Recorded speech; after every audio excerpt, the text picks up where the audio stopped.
Hello friends, நம்ம favourite சீரியலில் அடுத்து என்ன சுவாரஸ்யமாக நடந்திருக்குன்னு பார்த்தீங்கன்னா, நம்ம மல்லி இருக்காங்க இல்லையா, அவங்க இருந்துக்கிட்டு எத்தனை நாளைக்கு தான் பொறுமையாக இருக்குவாங்க.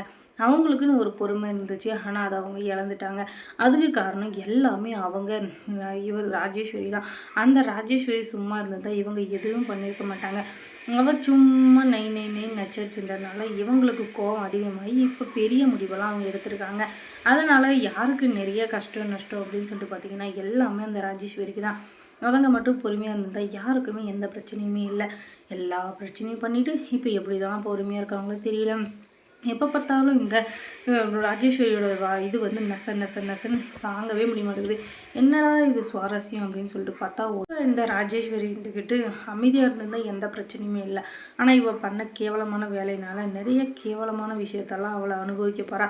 அப்படி என்ன அப்படின்னு சொல்லிட்டு பார்த்தீங்கன்னா, இந்த மல்லிக்கு இப்போ தான் ஒரு ஜீனியஸ் மூளை உதிச்சிருக்கு. அது என்னென்னா, நம்ம சந்திரகாந்தா மேடம் இருக்காங்க இல்லையா, அவங்க வந்து இப்போ பெரிய லெவலில் போஸ்டிங்கில் இருக்காங்க. அவங்கள வந்து கான்டாக்ட் பண்ண முடியாது அப்படின்றது யாருக்குமே இல்லை.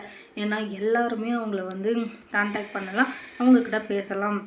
அவங்க வந்து எப்போவுமே எல்லாருக்குமே நல்லது நினைக்கணும், எல்லாருக்குமே நல்லது நடக்கணும் அப்படின்றதுக்காகவே பாடுபடுறவங்க. அதனால் அவங்கக்கிட்ட பேசுகிறது ஈஸியான வேலை. அதனால் நம்மளால் முடிஞ்ச உதவியை வந்து அவங்ககிட்ட கேட்போம். ஏதோ ஒரு சின்ன உதவினாலும் அது பெரிய ஒரு இதுக்கு மைல்கல்லாக இருக்கும் அப்படின்னு சொல்லிட்டு இவங்க இருந்துக்கிட்டு அவங்ககிட்ட உதவி கேட்குறாங்க. இப்படி தான் இவங்க வந்து திருட்டு வேலையெல்லாம் பண்ணிகிட்ருக்காங்க. இவங்க என்னை வந்து ஒழிச்சு கட்டுறதுக்கு பிளான் பண்ணிட்டாங்க.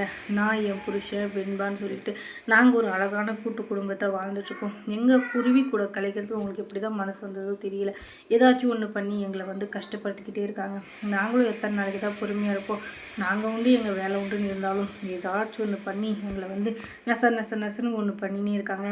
இந்த இதில் வந்து எனக்கே பெரிய பிரச்சனை ஒன்று வந்துட்டுருக்கு. ஏன்னா எப்போ பார்த்தாலும் கமெண்ட்ஸில் ஒருத்தர் ஏதாச்சும் ஒன்று சொல்லிக்கிட்டே இருக்காரு, என்ன சுவாரஸ்யம்னு சொல்லிட்டு. நாங்கள் எங்களுக்கு கஷ்டன்றதுனால இந்த வேலையை பார்க்குறோம், இல்லாட்டி நாங்கள் ஏன் இந்த வேலையை பார்க்க போகிறோம் சொல்லுங்கள்.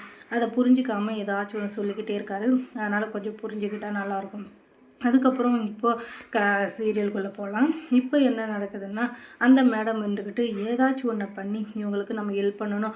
யாருமே இந்த உலகத்தில் கஷ்டம் அப்படின்னு சொல்லிட்டு நம்மக்கிட்ட கையேந்தி வந்தால் உங்களுக்கு அந்த கஷ்டத்தை போக்குறதுக்கான வழியை தான் நம்ம காட்டணுமே தவிர அதை விட்டுட்டு ஏதாச்சும் ஒன்று அவங்கள சொல்லிக்கிட்டே இருக்கக்கூடாது.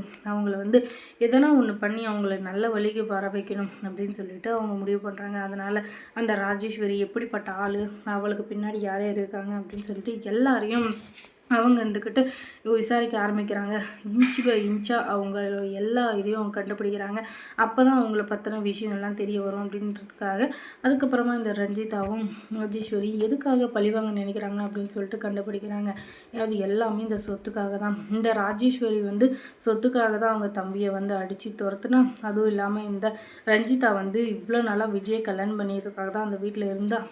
இதுவும் இல்லாமல் இப்போ அவனை வெளியே துரத்துனதுக்கப்புறம் பணத்துக்கு என்ன பண்ணுறது அப்படின்னு சொல்லிட்டு இந்த ராஜேஸ்வரியோடு சேர்ந்துருக்க எல்லாத்தையும் அவங்க வந்து கண்டுபிடிச்சி எல்லாருக்குமே செக் வைக்கிறதுக்காக அவங்க வெயிட் பண்ணுறாங்க. சரியான நேரம் வரணும் இல்லையா? எந்த ஒரு விஷயத்தையுமே எடுத்தோம் கவுத்தோன்னு செஞ்சோன்னா அதில் நஷ்டம் நமக்கு தான் வரும். அதனால் ஒரு செயலில் இறங்குறோன்னா அதில் எவ்வளோ உள்ளே போய் டீப்பாக அதில் வேலை செய்ய முடியுமோ எல்லா வேலையும் ஆராய்ஞ்சி அறிஞ்சு செய்கிறது மூலிமா நிறைய நல்லதுகள் நடக்க போகுது. இந்த நல்லதை அனுபவிக்கிறதுக்கு விஜய், வெண்பா, நம்ம மல்லி 3 பேரும் சேர்ந்து தயாராக இருக்காங்களா அப்படின்றது தான் இங்கே ரொம்ப முக்கியமாக போயிட்டுருக்கு. அதுக்கப்புறமா பார்த்திங்கன்னா, இந்த ராஜேஸ்வரிக்கு சரியான ஆப்பு செம்மையாக வந்துட்டுருக்கு. அது தெரியாமல் அவங்க வந்துக்கிட்டு கோர்ட்டில் என்ன நடக்க போகுது அப்படின்னு சொல்லிட்டு ரொம்பவே சுவாரஸ்யமாக எதிர்பார்த்துட்ருக்காங்க. இவங்க நினைக்கிறது தான் நடக்க போகுது அப்படின்னு சொல்லி இவங்க நினச்சிட்டு இருக்காங்க. ஆனால் அது எதுவுமே உண்மையே கிடையாது. இவங்க நினைக்கிற எதுவுமே நடக்காது.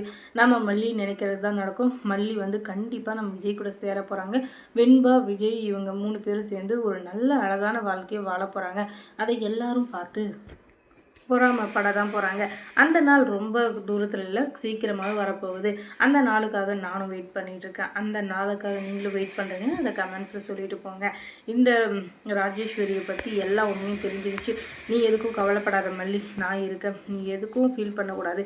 உனக்காக யாரும் இல்லைன்னு என்றைக்கும் நினைக்கக்கூடாது. உனக்கு கஷ்டம் அப்படின்னு சொல்லிட்டு நினச்சின்னா உடனே எனக்கு ஃபோன் பண்ணிங்கன்னா உன்னோட கஷ்டத்தை என்னால் முடிஞ்ச அளவுக்கு நான் தீர்க்குறேன் அப்படின்னு சொல்லிட்டு அவங்க வாக்குறுதி கொடுக்குறாங்க. அதுக்கப்புறம் ராஜேஸ்வரிக்கு மனசு ஃபுல்லாக ஃபுல்லாக கோர்ட்டில் என்ன நடக்க போகுதுன்னு தான் இருக்குது. ரஞ்சிதாவுக்கு நாளைக்கு முடிஞ்சதும் அதுக்கப்புறம் எப்படியாச்சும் விஜயை பார்த்து எல்லா உண்மையும் சொல்லி நம்ம நல்ல பேர் வாங்கிட்டு விஜயை கல்யாணம் பண்ணிட்டு லைஃப்பில் செட்டில் ஆகிடணும் அப்படின்னு சொல்லிட்டு ஒரு பக்கம் நினச்சிங்கிறான்.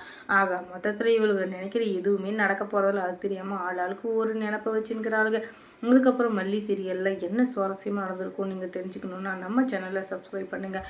அதோட பக்கத்தில் இருக்க அந்த பெல் ஐக்கானை கொஞ்சம் கிளிக் பண்ணி விடுங்க. தொடர்ந்து இந்த சேனலுக்கு சப்போர்ட் கொடுங்க. தேங்க்ஸ் ஃபார் வாட்சிங்.